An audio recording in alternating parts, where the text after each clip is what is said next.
E aí galera, tudo tranquilo? Finalmente o James Gunn reconheceu os vídeos aqui do canal e copiou a minha ideia para uma adaptação do Lanterna Verde. Quem puder, veja lá, eu já fiz versão em vídeo e também em live contando como seria o universo DC na minha visão.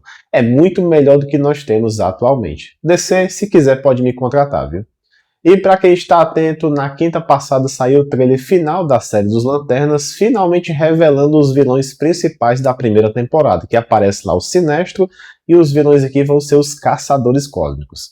Eles são a primeira tropa criada pelos Guardiões do Universo e são robôs, né? E já que são seres sem emoção, teoricamente seriam fáceis de controlar. Mas claro, por conta de uma falha na programação, eles massacraram um setor inteiro do espaço e depois passaram a atuar se rebelando e caçando seres com emoção. Bruno, eu queria uma pequena introdução sobre eles, então assista o episódio duplo do desenho da Liga da Justiça dos anos 2000, é bem legal mesmo. E se você quiser outras versões também, tem alguns episódios do desenho do Lanterna Verde, a série animada. Mas eu queria ressaltar que os Caçadores Cósmicos no original se chamam Manhunters, ou seja, na tradução literal seria só caçadores, né? E esse nome original é parte de toda uma mitologia abordada pela DC e tem várias versões de Manhunters, né? E como eu já fiz um vídeo completo sobre eles aqui no canal, eu compilei agora para vocês verem e entender tudo sobre essa coleção de personagens. Então curta lá o vídeo e no final comenta também se você quer e vai assistir essa série dos Lanternas. Bom vídeo para vocês. E no vídeo de hoje vamos falar aqui dos diversos caçadores da DC. No original o nome deles é Manhunter e provavelmente os mais populares foram o grupo criado pelos Guardiões do Universo para ser a primeira tropa de policiais do espaço. Só que por data de publicação eles não foram os primeiros seres criados como caçador, né? O buraco é bem mais embaixo, mas eu vou explicar com vocês com bem mais calma. E se você é novo no canal, eu adoro fazer esses vídeos assim de lista de personagens que não são tão conhecidos. Eu já fiz vídeos sobre os análogos do Superboy, também da Supergirl e Superwoman também. Já falei dos vários Starman do DC e assim vai. Só um detalhe sobre o nome Manhunter. Teoricamente não existe uma tradução literal pra gente, né? Porque teria que ser caçador de pessoas, né? Mas sempre só traduzimos como o caçador. E eu não sei se perde um pouquinho do contexto. E adivinha por onde vamos começar? É claro que pela Era de Ouro, né? O primeiro caçador é na verdade uma menção honrosa, porque dentro das histórias ele não se chamava caçador, e sim no título da revista. Era o Paul Kirk, o caçador, que começou em janeiro de 41 e criado pelo Ed Moore. E como eu falei, é só uma menção honrosa, mas já já voltaremos ao nome Paul Kirk para vocês. Na verdade, surgiram praticamente na mesma época dois caçadores em duas editoras diferentes. Em março de 42, na Quality Comics, surgiu o primeiro caçador chamado Dan Richards, né? Foi criado pelo Tex Blasdell e o Alex Kovsky, na revista Police Comics número 18. Somente no futuro, quando a DC adquiriu os personagens da Quality, que é dito que ele pertence à Terra X e faz parte do multiverso DC. Nessa primeira revista começa aqui com uma cerimônia de graduação da polícia. E o Dan foi o último nome a ser chamado e aparentemente era por ordem de mérito, né?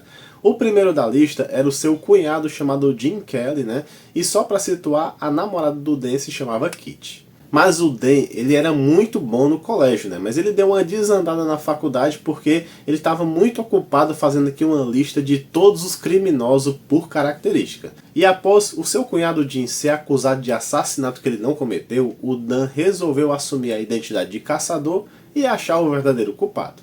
Ele atuava no combate ao crime com seu cachorro chamado Thor, e basicamente o Dan aqui era um policial que se fazia de burro, mas que ele era bem esperto quando virava o caçador.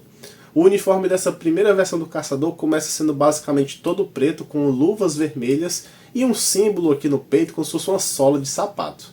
A partir da edição seguinte ele já usava aqui uma roupa toda azul com uma insígnia no peito. Depois essa insígnia desce para o cinto e depois na frente vemos aqui que ele não usava nem mais calças, né? É que realmente para alguns personagens não tão conhecidos da Era de Ouro, o pessoal vivia mudando os uniformes, e eu já até falei sobre isso no vídeo do Besouro Azul também. A última história do Dan foi em 1950 na Police Comics número 101. E já vemos aqui que ele voltou a usar calça e agora era sem símbolo. E um padrão dessa época é que sempre tem aqui o Dan como policial presenciando um crime, aí ele vai lá, troca de roupa, vira o caçador e do nada aparece o cachorro dele aqui também, né? E o Dan não tinha poderes e ele só usava as habilidades como ginasta e lutador e também seu conhecimento como detetive. Ou seja, era um Batman de baixa renda. E outro padrão das histórias, os criminosos tinham muito medo desse caçador, assim como também tinha medo do seu cachorro, o Thor. E como eu falei, o Dan Richards surgiu em março de 42 na Quality e em abril, no mesmo ano, agora na DC, o Jack Kirby e o John Simon tinham acabado de chegar na editora e eles pegaram a revista Adventure Comics a partir da numeração 73. E foi exatamente aqui quando houve uma reformulação. Saiu aquele detetive chamado Paul Kirk, o Caçador, que eu mencionei no começo do vídeo, e agora entra um outro personagem que realmente usa o codinome Caçador dentro das histórias. Apesar do Kirby e o Simon terem escrito antes o Sandman, o Caçador foi a primeira criação totalmente deles da DC. E depois em entrevista o Simon falou que eles se inspiraram no filme Manhunt de 41. Nessa primeira história o caçador se chamava Rick Nelson, né? E ele tinha acabado de retornar de uma caçada lá na África, né? E ele vai para sua cidade chamada Empire. Ele faz uma festa para relaxar e convida o Donovan, né, que é um amigo inspetor da polícia. É quando um criminoso chamado Buzzard, ele invade a estação de rádio e diz que vai dominar tudo. Esse Buzzard é todo deformado assim e apesar de conseguir desviar de balas e escalar prédios, ele não tinha poderes. Provavelmente os policiais eram ruins de tiro mesmo, né? Provavelmente Stormtrooper aqui. O Rick ele pede para ajudar, mas o dono fala que as habilidades de caça deles não são úteis aqui. E tem aqui uma frase de efeito, né? Eles estão enfrentando animais mais perigosos que tigres e leões, que são os homens. Só que o Donovan e os outros policiais acabaram mortos pelo Buzzard e no dia seguinte o Rick Nelson cria seu uniforme e adota o nome de Caçador. O visual desse caçador é diferente da versão da Quality, lógico aqui, e ele usa roupa vermelha com luvas azuis. E após algumas lutas, o caçador consegue derrotar o Buzzard, que era só um mendigo em busca de vingança com a sociedade. A partir da segunda edição, esse caçador teve uma mudança na máscara, né? Antes ela cobria somente os olhos e deixava do nariz até o queixo sem nada. Estilo até o Capitão América lá na Timely que o Jack Kirby escrevia. E agora ele usa uma máscara toda azul cobrindo totalmente o rosto e é um visual bem próximo dos Caçadores Cósmicos, né, criado pelos Guardiões somente lá nos anos 70 que a gente vai falar mais na frente. Aliás, o Visão lá na Marvel, lá nos anos 60, também copiou esse visual do Caçador. Mas se você reparar bem, até nessa primeira edição, dentro da revista, ele já tinha essa máscara aqui, só que tinha um erro de coloração que acabava deixando a boca descoberta aqui, né? O problema é que talvez teve algum problema editorial que eles fizeram uma capa primeiro do Caçador e depois dentro das histórias pediram para adaptar, né, o herói para ficar exatamente igual à capa. Mas a partir da edição seguinte já mudou tudo e deixou o visual que o Jack Kirby e o John Simon queriam fazer. Uma outra mudança é que dessa edição em diante, esse personagem não se chamava mais Rick Nelson, e sim Paul Kirk. Isso provavelmente foi uma imposição do editor que deve ter confundido cada vez mais os leitores, né? Porque eles poderiam associar ao outro Paul Kirk detetive que tinha antes. E as histórias desse Paul Kirk duraram quase 2 anos, tendo fim na Adventure Comics número 92 no ano de 44. E teve alguns motivos para isso. Primeiro que o Kirby foi servir no exército, na verdade ele saiu na Adventure Comics número 80, e além disso essa revista teve uma quantidade de páginas reduzidas. Nos anos 50 surgiu o Caçador de Marte, e apesar do nome Caçador, ele não faz parte dessa contagem, né? Pra quem tem curiosidade, eu já falei da história completa do pré-crise dele aqui no canal. Nos anos 70, o escritor Art Goodwin e o artista Walt Simonson, eles criaram um novo caçador que também era o Paul Kirk, né? Mas com uma roupa bem diferente do padrão super-heróis, que ao invés de ser um traje colado, era uma roupa bem folgada. E como vocês sabem aqui no canal, eu gosto muito de falar do multiverso, e as histórias da Era de Ouro se passam na Terra 2, né? Então aqui, essa história, como já é nos anos 70, então aqui é a primeira vez que citam que o Paul Kirk tem uma versão da Terra 1, provavelmente com o mesmo passado do Paul Kirk da Terra 2. Ou seja, ele atuava no combate ao crime nas ruas, mas com o tempo agora ele passou a trabalhar para o governo americano. Em um certo momento ele sofreu um ferimento que seria fatal se não tivesse acontecido uma intervenção de uma organização secreta chamada de O Conselho. Esse grupo queria dominar o mundo, mas fingiam ser bonzinhos para enganar o Kirk. Eles colocaram o Paul Kirk em animação suspensa, por isso que ele estava com essa aparência de jovem durante todo esse tempo. Mudaram a estrutura genética dele para que conseguisse se curar rapidamente das feridas e fizeram vários clones deles. Décadas depois, agora nos anos 70, o Paul recuperou toda a sua saúde, aprendeu várias artes marciais do Oriente e se tornou um mestre das armas e das facas. E a ideia seria colocá-lo no comando do Conselho. Quando esse conselho ordenou que o caçador matasse um político, ele percebeu que essa organização não era boazinha e se rebelou. Em várias histórias mostra o caçador tentando sobreviver aos ataques desse grupo do conselho, e nessa fase trouxe vários temas como o trauma do pós-guerra, políticas mundiais, conspirações, entre outros. E essas histórias duraram somente 7 edições, que foi na Detective Comics do 437 até a 443, no ano de 74. Aliás, nessa última revista aqui dele, ele faz um crossover com o Batman e no fim ele se sacrifica para destruir de vez o Conselho. Pouco depois, esse Paul Kirk retorna, mas na verdade era um desses clones deles, só que agora ele estava do lado dos malvados, na revista Sociedade Secreta dos Supervilões, que eu já fiz vídeo completo aqui no canal. Aliás, o vídeo de hoje já era previsto desde aquele tempo. E quem estava testando esses poderes seria o caçador Paul Kirk, que depois descobrimos que na verdade ele é um clone da versão do caçador original que agia desde a Era de Ouro. E eu acho até que depois vale a pena fazer um vídeo sobre todas as versões do caçador que surgiu. Eu acho que foi até o Jack Kirby que escreveu a primeira versão lá nos anos 40. Lá. Eu sei que tem uma versão da Terra X também, enfim, tem muita coisa para contar e eu acho que quase não tem nada na internet. O Jack Kirby retornou à DC em 71 e introduziu o conceito dos novos deuses que fizeram bastante sucesso.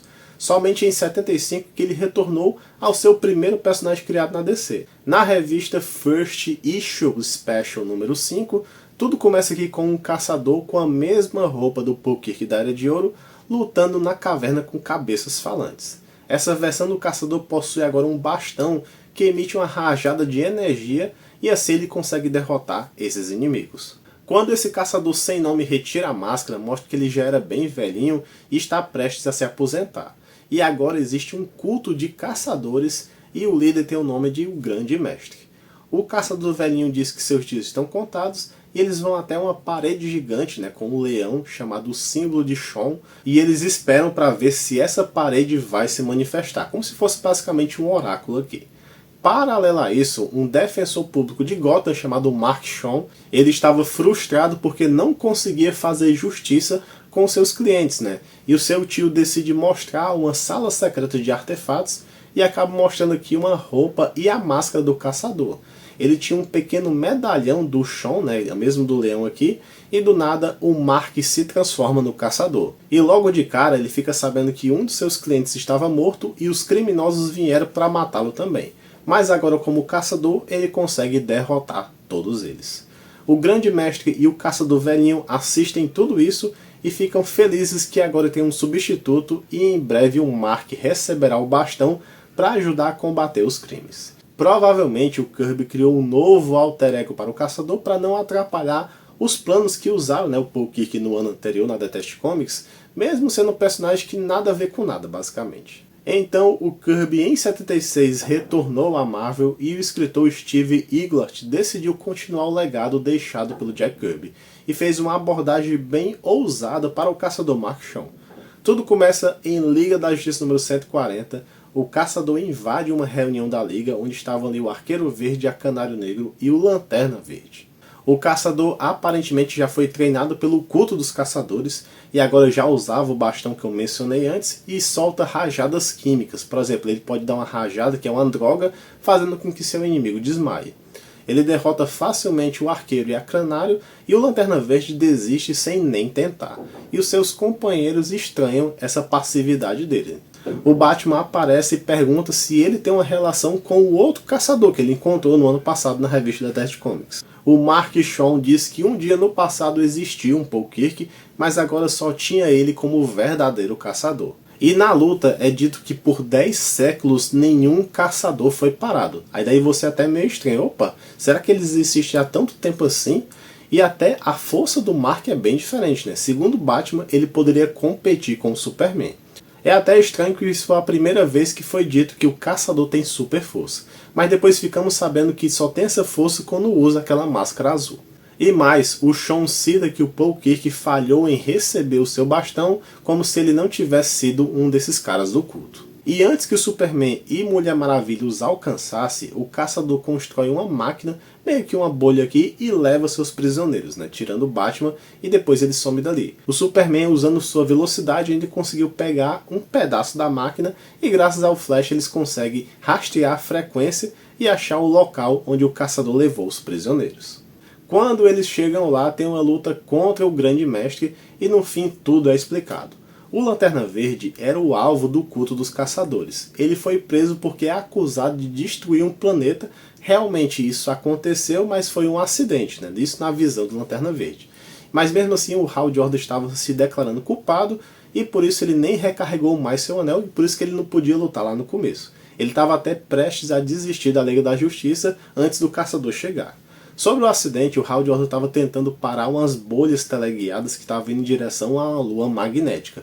Mas quando o Hal Jordan usa sua rajada de poder, acontece aqui um ricochete e ele acaba destruindo um planeta. O Superman, Batman, Mulher Maravilha e o Flash vão investigar isso aí em um planeta vizinho chamado Pinola. Lá eles encontram um dos Guardiões do Universo que também foi saber o que tinha acontecido. Aí descobre que o Hal Jordan não destruiu esse planeta, foi tudo uma ilusão de ótica e obra dos caçadores aqui. O governador do planeta Pinola era conhecido do Superman e depois fazia parte desse culto dos caçadores e desaparece. O Lanterna Verde ganha a confiança, né, de um dos Guardiões do Universo e exige que ele recarregue seu anel e lute. E assim o Hal Jordan consegue escapar da prisão junto com a Canária e o Arqueiro Verde e acabam derrotando aqui o caçador Mark Shaw. A conclusão desse evento é que finalmente um dos Guardiões do Universo conta o que aconteceu lá no começo de tudo aqui, né? Foram eles que criaram os caçadores. Após o experimento do Krona, milhões de anos atrás, é até um erro depois, vai ser 10 bilhões de anos, né? Vamos corrigir. Um grupo de Oanos se intitularam os Guardiões do Universo e criaram a primeira tropa para combater o mal no espaço. Eles resolveram criar androides e os dividiram em grupos de 2 ou 3 para proteger cada setor do universo. Ou seja, devia ter mais ou menos uns 10 mil caçadores por aqui. Foi daí que surgiram os caçadores, que na tradução do Brasil, essa versão chama de caçadores cósmicos, mas é tudo a mesma coisa. E nesse começo os caçadores não usavam um anel do lanterna, e sim uma pistola e uma lanterninha pequena para recarregar a arma da pistola. E até então a criação dos caçadores foi um sucesso, né? Eles conseguiram aplicar a justiça, mas depois eles começaram a mudar, se achando superiores aos guardiões. Na verdade, os caçadores queriam viver assim como os guardiões vivem, né? Mandando os outros fazer o trabalho sujo e eles só lá na vida boa sem arriscar a vida deles. Foi então que os caçadores invadiram o Oa para tomar posse da bateria central, que era a sua fonte de poder. Quando o líder aqui dos caçadores se aproximou da bateria central, fez com que todas as armas dos caçadores se destruíssem, né? E por isso os guardiões deram somente uma pequena lanterna para cada um deles, porque eles não conseguiam controlar todo esse poder. Mas depois os caçadores não foram destruídos, e sim banidos para uma parte do universo. Aqui não fala qual é, mas só depois vai dizer que é o setor 3601, um setor a mais. E eles iriam viver nesse local como seres irrelevantes e sem poderes. E agora até uma informação inédita que a DC descartou hoje em dia. Aqui foi dito que os Lanternas não foram a segunda tropa criada, né? Na verdade foi uma raça de aliens chamado Halas. Foi dito que depois que os caçadores foram descartados, foram selecionados seres inteligentes que provaram ser um sucesso e servir à justiça aqui. O melhor é que eles não falaram do porquê que não continuaram com essa tropa, né? E só que ela existe até hoje em dia, no caso até os anos 70, onde tinha essas histórias. Realmente no pós-créditos foi descartado tudo isso. E essa tropa também não usava os anéis, e sim as mesmas armas dos caçadores cósmicos, que era uma pistola e uma pequena bateria. A única aparição deles foi na revista Lanterna Verde número 90, onde eles estavam perseguindo um outro alien que se fez de vítima, mas tinha roubado a lanterna dos Halas. E como essa tropa não tinha um anel, eles precisavam viajar em naves espaciais pelo espaço, né? E uma curiosidade interessante é que nessa revista eles fazem uma homenagem ao universo Star Trek. e adiciona o Spock como Lanterna Verde. Voltando aos caçadores, mesmo banidos, eles continuaram conspirando e caçando os homens mais simples, né? Com o tempo, os caçadores foram aperfeiçoando a sua pele para se parecer com humanos, se camuflar, mas ainda assim alguns deles usavam a máscara de caçador como um símbolo, né? E daí começaram um culto de fanáticos. No final, vários aliens que eram caçadores escondidos foram derrotados. O grande mestre foi um deles, que provou ser um androide aqui também. E até onde sei, foi bem mal explicado aqui, somente alguns recrutas eram humanos de verdade disfarçados.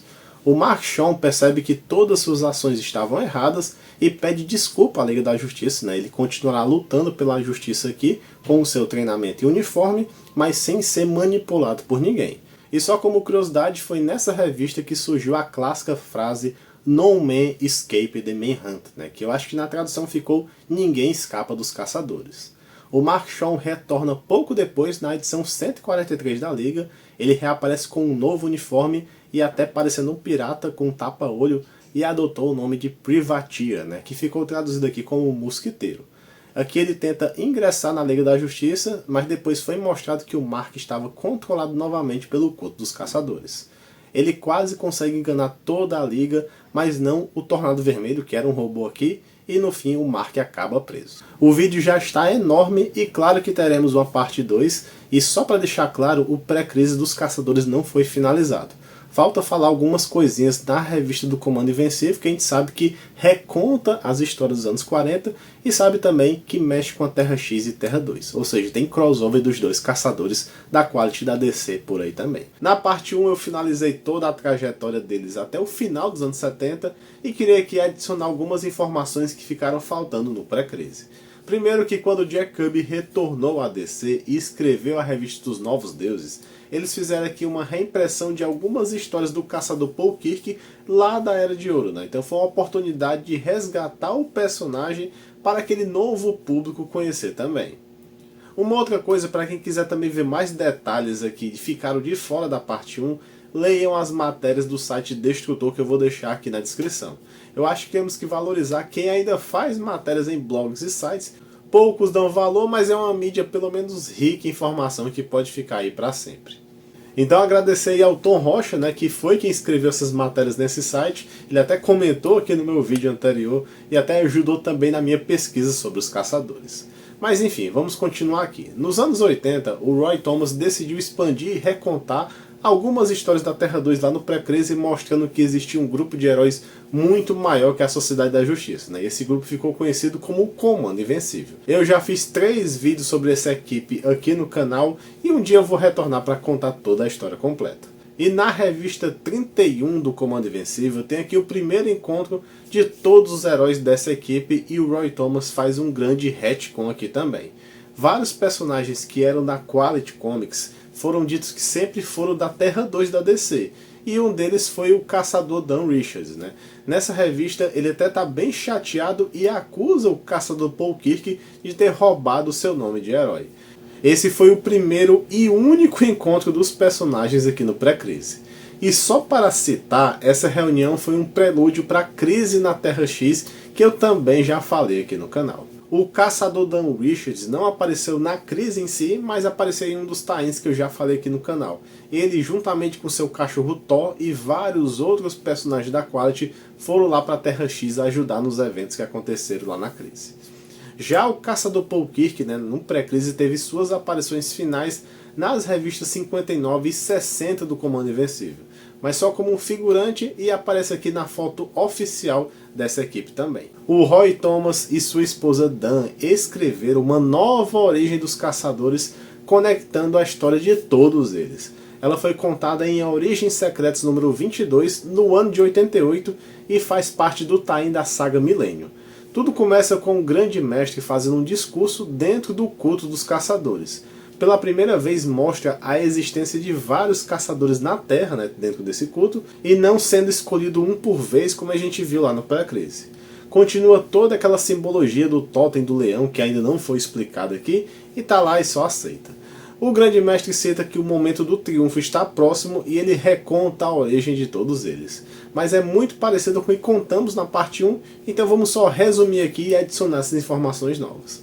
Então, há 10 bilhões de anos atrás, né, o Krona fez seu experimento liberando um grande mal pelo universo. O Krona foi detido pelos Guardiões do Universo e após isso foi criada a primeira tropa, que são os Caçadores Cósmicos. Com o tempo, não se sabe como, mas a programação inicial dos Caçadores começou a mudar. Eles começaram a se questionar sobre tudo e depois invadem Oa para tomar a bateria central. Mas quando o líder tenta entrar na bateria, todas as pistolas dos caçadores quebram pela sobrecarga e aí foi o fim da rebelião.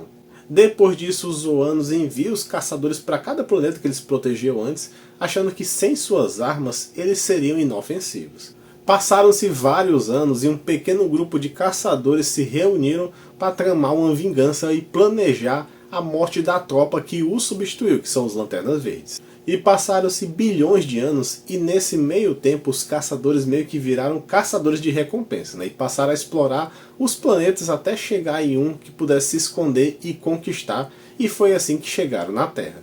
Isso agora se passava somente 1000 anos atrás desse passado e era uma época que o planeta tinha guerras em busca pelo poder. Então, fora que a Terra também era um planeta meio que sem armamento tecnológico e os Lanternas Verdes sempre ignoraram esse mundo. E com o tempo, vários outros caçadores começaram a vir para a Terra e eles elegeram um líder que ficou conhecido como o nome de Grande Mestre. E começaram a influenciar em vários eventos da Terra, desde as Cruzadas, a chegada do Cristóvão Colombo nas Américas, a Revolução Americana, até também a chegada de um meteoro verde lá na China, que mais tarde ficará conhecido como Starheart ou Coração Estelar. E vendo isso, eu queria muito que a DC explorasse um pouco desse passado, mostrando aqui como os caçadores e também o Vandal Savage influenciava nesses eventos do passado. Mas eu sei que nunca vai acontecer isso não. E finalmente chegando na época da Segunda Guerra Mundial, o culto dos caçadores não queria que o trio Alemanha, Itália e Japão ganhasse a guerra, porque não eles dominariam todo mundo e seria um desastre para os planos dos caçadores. Fora que eles tiveram aqui um conhecimento que existia um Lanterna Verde na Terra, mas não seria um da tropa, e sim o Alan Scott, né, que usou o anel proveniente do Coração Estelar. Foi então que o Grande Mestre teve um plano que não precisasse usar os Caçadores Cósmicos, né? E corta a cena aqui para 1941, que tem aqui o Dan Richards, né, que acabou de ter sua colação de grau como policial, e ele também acabou de ver que o seu cunhado foi acusado de ser um assassino, só que injustamente. E é então que uma luz estranha aparece e depois começa a voar. O Dan acaba perseguindo essa luz e ele acaba atravessando um portal em uma parede e é recebido aqui pelo Grande Mestre, falando que ele foi selecionado para ser um caçador. O Dan só pensava em ajudar o seu cunhado e aceitou logo essa missão, e aí que ele recebe a roupa de herói e também ganha aqui o Thor, o Cachorro Trovão. Nessa versão, a roupa do Dan é igual à versão que ele terminou a Era de Ouro lá na Quality. Aliás, ele deixa aqui uma placa com um símbolo de uma sola de sapato, né, como uma forma de cartão de visita para os criminosos. E a grande novidade aqui é que o seu cachorro Thor é um androide, né, e o Grande Mestre observa tudo através dos olhos do doguinho. Após o ataque dos japoneses em Pearl Harbor em dezembro de 41, os caçadores viram que precisava de mais agentes em ação. Então eles observaram o mestre de caça chamado Paul Kirk, né? Acontece igual ao pré-crise aqui, o Paul dá uma festa, chama até aquele inspetor chamado Donovan, e a grande novidade é que esse inspetor também era um agente recrutado secretamente pelo culto dos caçadores, mas provavelmente ele não tinha uma roupa de ação. Ele estava até meio indignado porque ele vai receber a ajuda do Paul Kirk, né, e ele acha meio desnecessário 2 caçadores na mesma cidade. Só que eles acabaram interrompidos pelo Buzzard, né, aquele vilão, que depois eu descobri que é a tradução para o Urubu. Então esse vilão acaba matando o Donovan e no dia seguinte o Paul Kirk recebe uma carta misteriosa e ele se encontra com o Grande Mestre. O Paul aceita o convite para se tornar um novo caçador e 2 coisas aqui, né? A morte do Donovan também teve um dedo do culto dos caçadores, porque eles analisaram e viram que se acontecesse essa morte aqui de um cara íntimo, né, do Paul, ele poderia ficar mais motivado. E outra coisa, o Paul usaria aqui uma roupa idêntica dos Caçadores Cósmicos, e enquanto ele usasse a máscara azul, ele ganharia um aumento de suas habilidades. E tudo isso ficou bem mal explicado, porque a ideia inicial do culto dos Caçadores era não chamar a atenção com a forma verdadeira deles. Aí coloca um cara com a mesma roupa, não faz sentido. E aqui o Paul Kirk rejeita ter um cachorro como ajudante também, né? E o Grande Mestre fica até meio assim triste porque ele não conseguiria espiar 100% das vezes.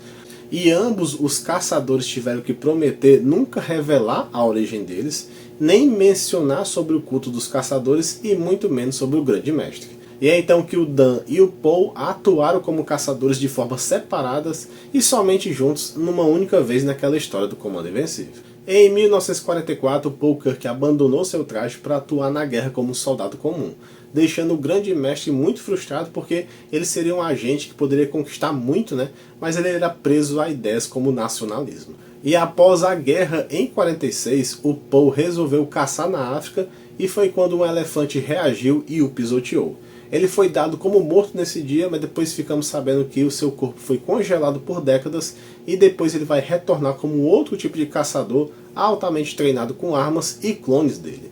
E até uma pausa aqui, porque tem uma coisa que não fez muito sentido quando eu li, O culto dos caçadores estava preocupado com o Lanterna Verde Alan Scott, ele recruta 2 caçadores, mas em nenhum momento eles o influenciam a agir contra o Lanterna Verde. Qual a lógica de tudo isso, Outra coisa, no pós-crise aconteceu um retcon da Molly Manning, a Arlequina da Era de Ouro, que era vilã do Lanterna Verde Alan Scott. É tanto que nesse canal já contei a história completa da versão pré-crise desse Lanterna Verde, e nos anos 80 ele se casa com essa própria Arlequina. E cara, eu tava aqui pensando, o Alan Scott, do pré-crise, ele era de Gotham assim como o Batman, Vai que eles poderiam conectar de alguma forma essa Arlequina da Era de Ouro com a versão atual. Podia ser legal ou não, Enfim, foi dito que a Arlequina começou sua carreira de vilã nos anos 40 graças ao culto dos caçadores.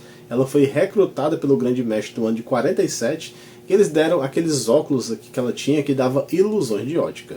E isso faz até sentido ter um aparelho com ilusões, porque naquela história do Lanterna Verde que eu contei na parte 1, que eles conseguem esconder um planeta e fazendo com que ele tivesse explodido, mas isso não aconteceu. E outro detalhe que na revista da Corporação Infinita número 46, tem aqui a ex-Arlequina, já velhinha, recebendo a visita do Dan Richards, o primeiro caçador. E um dos motivos desse encontro é que a neta do Dan se torna aqui a nova Arlequina. E ela até se chama Mercy Cooper, e ela namora o Manto Negro, que é enteada da antiga Arlequina. Tudo conectado aqui de alguma forma. E foi aí que ficamos sabendo que o Dan desistiu da carreira de caçador em 1950, data da sua publicação da última revista aqui, e continuou somente atuando como policial. O seu cachorro Thor continuou com o Dan até os anos 80, da mesma forma, não tinha envelhecido nada nesses 40 anos, e o Dan nunca desconfiou que esse Thor na verdade era um robô. Fora que o Dan até encorajou sua neta a virar agente dos caçadores, porque ele nunca viu problema com isso, ele nunca viu a maldade nesse culto.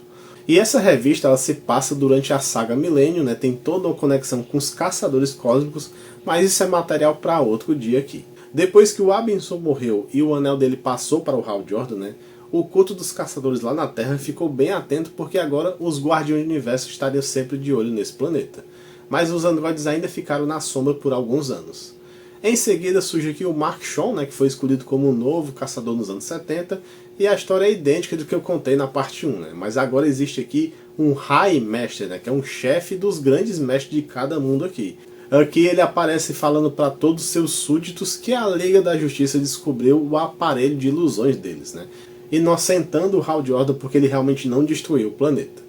Alguns membros da Liga e o Mark Shawn enfrentaram o Grande Mestre da Terra e ele acabou sendo destruído e descoberto ser um androide. O Mark Shawn depois virou um mosquiteiro e depois ficamos sabendo que ele se corrompeu e acabou sendo detido. Já adianto que quando eu for falar da saga Milênio, esse vídeo vai ser muito importante para a gente relembrar todos esses eventos. Então, o que eu contei aqui para vocês foi o passado do pós-crise até os anos 80. O Mark Shawn ele depois retorna como mosquiteiro na revista do Esquadrão Suicida durante a saga Milênio. E por conta dos seus conhecimentos com o culto dos caçadores, ele acabou sendo liberado para ingressar aqui nessa Força Tarefa X. Ele teve aqui um envolvimento amoroso com a Carrie Grace, que é ex do Rick Flag.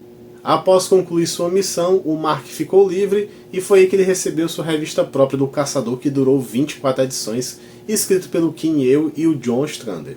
O Mark faz um novo traje com uma nova máscara e até um bastão modificado e volta a ser o Caçador aqui. Ele retornou com esse nome como uma forma de redimir pelos seus erros com o culto dos caçadores, e passou a atuar como um caçador de criminosos e recompensas em Nova York. Logo na primeira revista ele caça o Pinguim e o Capitão Frio, e nesse arco ele enfrenta 2 metamorfos chamados Dumas.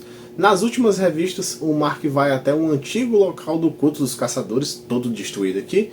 O seu plano era reconstruir seu bastão e assim derrotar o Dumas. Mas quando chega lá, um bicho parecendo meio que um Yeti, um abominável das neves, chama o Shaw de a Criança de Oa. Esse ser é chamado Enlaça e conta que o juramento original dos caçadores cósmicos começou sendo nenhum mal escapa dos caçadores, mas quando a programação deles mudou, era depois nenhum homem escapa dos caçadores. E aí ficamos sabendo também que esse leão participou da invasão de Oa, junto com os caçadores. Após preso, o Enlaça foi absolvido com uma condição: ele seria modificado para virar um androide e depois seria enviado para a Terra como uma forma de exílio. Aqui ele descobriu que os caçadores estavam no planeta e resolveu enfrentá-los. Claro que perdeu, era um homem contra um exército. E depois ele tenta novamente, mesmo após ter treinado até com o exército japonês, mas perde de novo. Ele acabou sendo capturado pelos caçadores e teve seus poderes tomados à força, E com isso os androides ampliaram o leque de poderes e até ter essa máquina de ilusões. Após ficar livre, ele oferece um novo bastão para o Mark e a chance de se tornar o caçador primordial e aplicar sua justiça. O Mark até cogita, mas depois devolve o bastão e prefere seguir seu próprio caminho por enquanto. Essa história só serviu para me iludir, porque eu pensei, finalmente vão explicar sobre esse leão e tudo mais, mas esse negócio aqui foi feito na doida, porque primeiro não explicaram nada, Não explicaram por que chamaram o Mark de Criança de Oa, parecia até que ele teria uma conexão com esse planeta, mas nada. E por que esse Enlaça ajudou na invasão de Oa ao lado dos caçadores? Foi só ele que ajudou? Por que ele foi transformado em androide? Qual o motivo disso?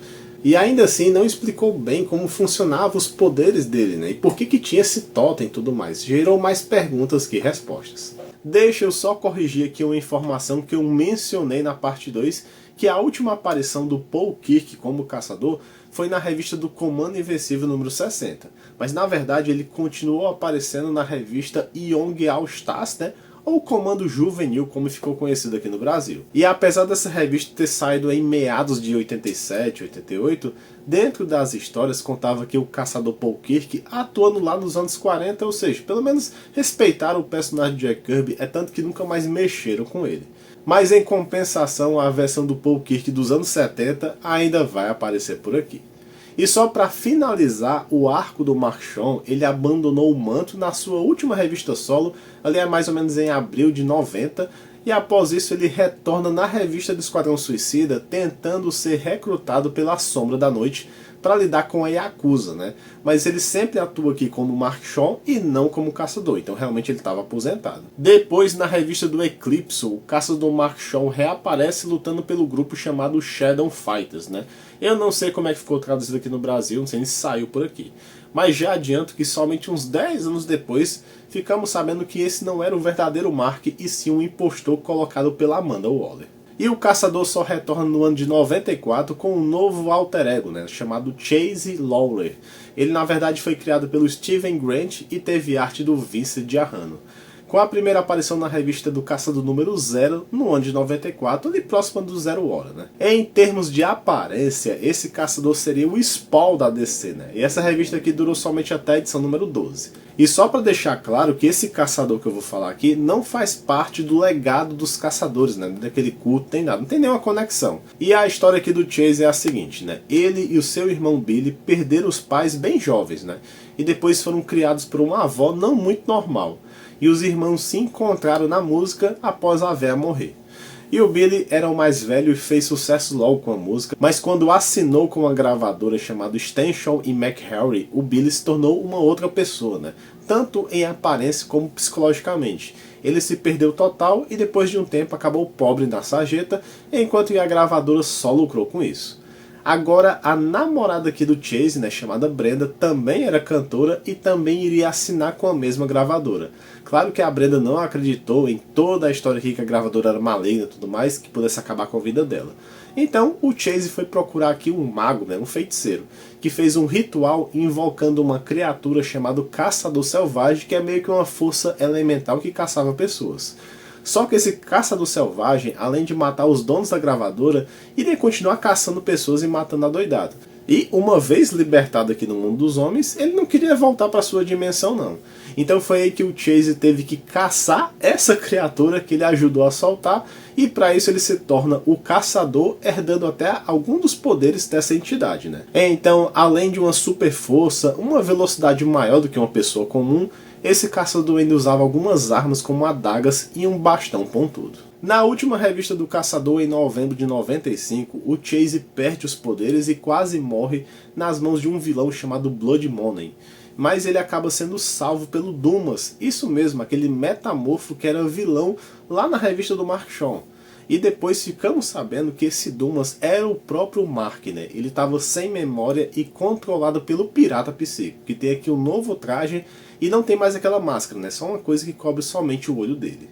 Mas no fim, o Chase ajuda o Mark a se lembrar que ele era o caçador, e eu duvido que essa revista também saiu aqui no Brasil, e se saiu, deixa aqui nos comentários. E durante alguns anos não ficamos sabendo de notícias de nenhum outro caçador, né? Até os próprios caçadores cósmicos não tiveram mais histórias depois da saga Milênio. Eu só lembro de uma revista do Lanterna Verde lá pelo ano 2000 que mostrava que, na época que os caçadores cósmicos estavam no auge, né, atuando, era um flashback na verdade, de um deles, né, um caçador tentando levar ordem para Apocalipse, e claro que não deu muito certo. E depois, em 2002, na revista JLA número 61, as últimas páginas aqui trouxeram uma história de uma equipe de heróis chamado Power Company, né, que atuava em São Francisco. Eu não vou mentir que eu não conheço nenhum desses heróis, exceto o retorno de um deles, o último clone do caçador Paul Kirk lá dos anos 70. Essa versão que se chama Kirk the Paul, né? E ele continua usando o nome de caçador, e ele usa uma roupa muito parecida com a sua versão original, só que não tem nada de vermelho e é só meio preto e branco. E a última caçadora do pós-crise foi a Kate Spencer, né? Criada pelo Mark Andreyko e o Jesus Saiz. E tem todo um drama aqui sobre os parentes dela, né? Que só depois descobre que ela é neta da Lady Fantasma dos Combatentes da Liberdade e do Iron Muro, né? Do Comando Juvenil. Ela recebeu sua revista própria com 38 edições nos anos de 2004 a 2009. A Kate é uma advogada que se torna procuradora lá em Los Angeles, né, e está cansada de ver os bandidos escapando da lei. Em algum momento desse arco, ela também irá trabalhar com o Sr. Bones lá no DEO, né, aquela mesma organização da série da Supergirl. Até porque falar assim talvez facilite para quem não conhece muito dos quadrinhos. E o grande diferencial aqui é que ela tem um filho de mais ou menos uns 6, 7 anos chamado Ramsey. Então ela tem que conciliar a carreira profissional com a de heroína e também ser mãe. E quando o vilão Cascavel escapa de ser preso, a Kate pega uma roupa na sala de evidências, né, com um bastão grande que dá choque. Na luta, ela acaba matando o Cascavel e deixa o nome Caçadora na parede. Apesar de virar uma caçadora, a Kate também não tem relação com nenhum dos outros caçadores antigos, né? Mas em compensação, quase todos eles reaparecem nessa revista dela aqui, com exceção dos caçadores cósmicos. Por exemplo, na revista número 7, reaparece aqui o primeiro caçador Dan Richards, né? Ele mora aqui em uma vila de montanhas com seu cachorro Thor. Eu fiquei na dúvida se ainda era o mesmo cachorro androide, né? Porque ele foi destruído naquela revista da Corporação Infinito que eu contei lá na parte 2. Mas sim, é o mesmo cachorro mesmo. Talvez ele foi consertado aqui. E o Dan tá bem velhinho aqui, voltando para casa quando um ser nas sombras observa tudo. E esse ser primeiro ataca o Thor, né? E no fim depois mata o Dan Richards. O vilão deixa o Dan pendurado em uma corda com várias fotos dele jovem, né, como caçador, e um X em todas elas. Ou seja, ele está caçando aqui os caçadores. Na revista número 10, mostra que o ex-caçador Chase Lawler, né, acorda amarrado usando sua antiga roupa de caçador, e aqui é revelado que o assassino é o Dumas, né, e acaba matando o Chase também. Na revista seguinte mostra que o Dumas está perseguindo aquele último clone, né, o Kirk the Paul. Aliás, esse é a versão do caçador mais forte de todas e o único a dar trabalho aqui ao Dumas. Mas o vilão estava preparado e mata aqui a última cópia do Paul Kirk. Aliás, nessa luta, o Paul reconhece quem está por trás da máscara do vilão, mas ainda nós da audiência não conseguimos ver. E voltando para o Mark Shawn, né, ele estava indo em direção à cidade da Kate, né, e vai até a delegacia. Quando ele encontra a Kate, ele diz que ela é a última dos caçadores e ficamos sabendo que o Mark era o vilão matando todo mundo. Ele sequestra a Kate e tem aqui uma luta entre os dois. Paralelo a isso, a história dos caçadores é recontada aqui e adiciona alguns detalhes. Durante a Segunda Guerra, o culto dos caçadores tentou usar nanotecnologia para dar poderes aos humanos, né? A primeira cobaia foi o Dan Richters, mas o implante não funcionou. Já com o Paul Kirk, o culto dos caçadores aperfeiçoou a tecnologia e é por isso que ele usa aquela máscara de caçador que aumenta suas habilidades. Depois disso veio o Mark Shawn e ele também usava essa tecnologia para ganhar poderes, né? Mas o culto dos caçadores, com medo de ser descoberto, começou a mexer na mente do Mark, a imaginar até uma história maluca, né? Que teve um lobo Yeti do Himalaia. Ou seja, esse aqui é um retcon falando que aquele Yeti, né, na verdade não existiu, foi tudo uma história imaginária do Mark. Mas essa lavagem cerebral não fez bem ao Mark Shawn, né? Ele acabou virando o vilão mosquiteiro nos anos 70. Depois disso, o governo começou a fazer experimentos com o Mark e daí que eles criaram o vilão Dumas, né? Mas não passava de uma personalidade do próprio Mark e assim ele ficaria ocupado sempre caçando um ser que era ele mesmo. É tanto que a primeira vez que vemos o Mark Shawn com sua personalidade de Dumas foi lá em 94, naquela revista do caçador Chase Lowen. Agora, nesse presente aqui, o Mark voltou na personalidade de Dumas e estava matando todos os caçadores, inclusive ele estava perseguindo ele mesmo.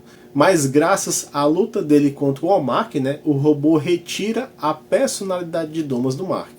O coitado do Mark realmente não tem sossego, depois disso ele quase assumiu o manto de Azrael, mas acabou desistindo. Nas últimas revistas aqui da Kate como caçadora se passaram vários anos, eu acho que uns 15 aqui, e nesse futuro alternativo, o Ramsey, né, o filho dela, está se graduando na faculdade e no fim a Kate aceita treinar ele também e agora existiriam 2 caçadores nessa cidade. Mas esse futuro nunca vai acontecer porque veio os 952 e acabou com essa realidade. Em seguida, ela teve suas histórias próprias contadas dentro da revista do Batman, Ruas de Gotham, e lá ela chega a atuar com a caçadora Helena Bertinelli. É tanto que tem aqui uma confusão, né? A Helena é caçadora no Brasil, mas o nome original é Huntress, enquanto que também eu estava chamando aqui a Kate de caçadora e ela é uma Manhunter. Então, para não confundir aqui as duas personagens, eu vou chamar agora aqui a Kate como caçador no masculino. E nesse arco, a Kate enfrenta o Duas Caras e o Jane Doe, né, que é um cara sem pele que rouba a identidade dos outros. Parecido demais com o vilão Silêncio. Ah, e tem um detalhe, depois de um tempo, o cachorro Thor fica aqui com o Ramsey, né, o filho da Kate, e o garoto descobre que tem poderes parecidos com seu avô, o Iron Muro. Na última aparição da Kate no pós-crise foi atuando com a Bat-Família em uma única revista. Detalhe que o Batman não aprovava muito os métodos dela, né, porque ela era muito violenta, ela chegava a matar aqui alguns vilões, e eu acho que ela combinaria até com a dupla com o Capuz Vermelho. Antes de pular para os Novos 52, eu preciso falar aqui de um pequeno retcon que aconteceu na história dos Caçadores Cósmicos, né? Em Lanterna Verde 63, no ano de 2011, mostra que 1 bilhão de anos atrás, o Krona queria fazer seu experimento de olhar o começo de tudo. A diferença é que antes disso já existia aqui os Guardiões do Universo, eles usavam aqui o símbolo dos Lanternas Brancos e já existiam aqui os Caçadores Cósmicos. Como ficou meio confuso, pode até ser que o Krona já fez o experimento dele e estava tentando repetir aqui, faria até mais sentido, mas ok.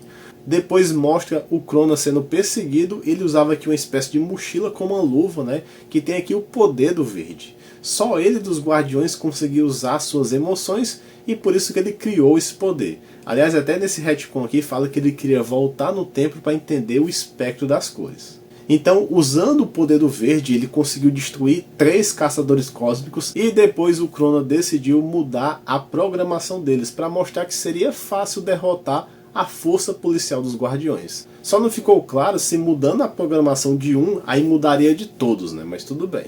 E com essa nova programação, os caçadores foram até o setor 666 e destruíram todo mundo, só sobrando aqui o Atrócido e mais 4 outros seres que juntos ficariam conhecidos como as 5 versões. E depois de um tempo, o Atrócido se tornará o líder da tropa dos Lanternas Vermelhos. E isso da história do massacre do setor 666 foi mostrado primeiro lá em Lanterna Verde Origens Secretas. Já na fase dos 952, eles ignoram tudo sobre os caçadores. Então já vamos pular aqui para a fase Renascimento, mais especificamente em 2017. Primeiro que a Kate estava aposentada do manto, né? Ela decidiu só se dedicar à criação do filho, e nessa fase ela se muda para Star City, né? Ela acaba sendo advogada do Oliver Queen, que estava sendo acusado de assassinar a secretária dele, mas era tudo falso, né? Então só para avisar que durante toda essa fase a Kate não volta a ser caçador aqui. Depois pulamos para 2019 e tem aqui a mini saga chamada O Evento Leviathan, que começa na Action Comics, até porque esse mini evento é escrito pelo Bendis, né? Tudo começa com uma série de ataques destruindo tudo e não deixa nenhum corpo, e esses ataques também são em algumas organizações secretas como a Argus, o DEO, a Cadmus, entre outros. Depois vemos aqui que não era uma destruição, e sim um teletransporte e um plano para derrubar todos os serviços de inteligência. A polícia até tenta responsabilizar a Kate, né, aqui, por isso ela acaba fugindo e retornando ao manto de caçador.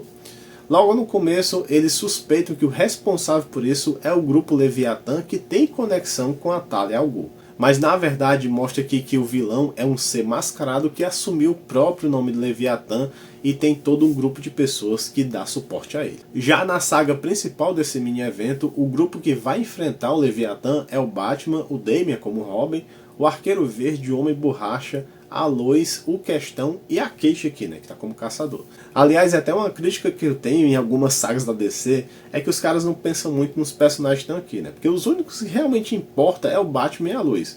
O resto poderia ser qualquer um aqui nessa história. Os caras não sabem dar um destaque específico para alguns personagens, né. E a saga aqui gira em torno de quem é esse Leviathan e o que é que ele quer, né.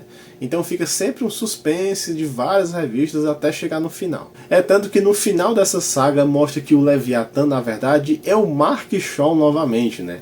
Ele tá aqui como vilão e já tô ficando com pena desse cara. E o plano dele seria revelar todos os segredos dessas agências de inteligência, porque o mundo ficaria bem melhor quando ele revelasse esses problemas. Não sei como, mas tudo bem, a ideia dele, né? E ele também fez uma lavagem cerebral em todas as pessoas que ele abduziu para que achassem que iam salvar o mundo. Ele é meio fundido aqui até com a parte tecnológica e não explica mais ou menos a origem disso, né? Mas pode ser que tenha vindo de uma máquina que ele lutou anos atrás. E no final desse mini arco não tem um final em si, né? O Leviathan não é derrotado, ele simplesmente só foge e ainda vai continuar a história dele. E pessoal, que história meio chata, né? Assim, eu acho que o Bendis só veio pra descer pra realmente lascar tudo, né? Assim, só teve ideias ruins, eu não gostei de quase nada que ele fez, não.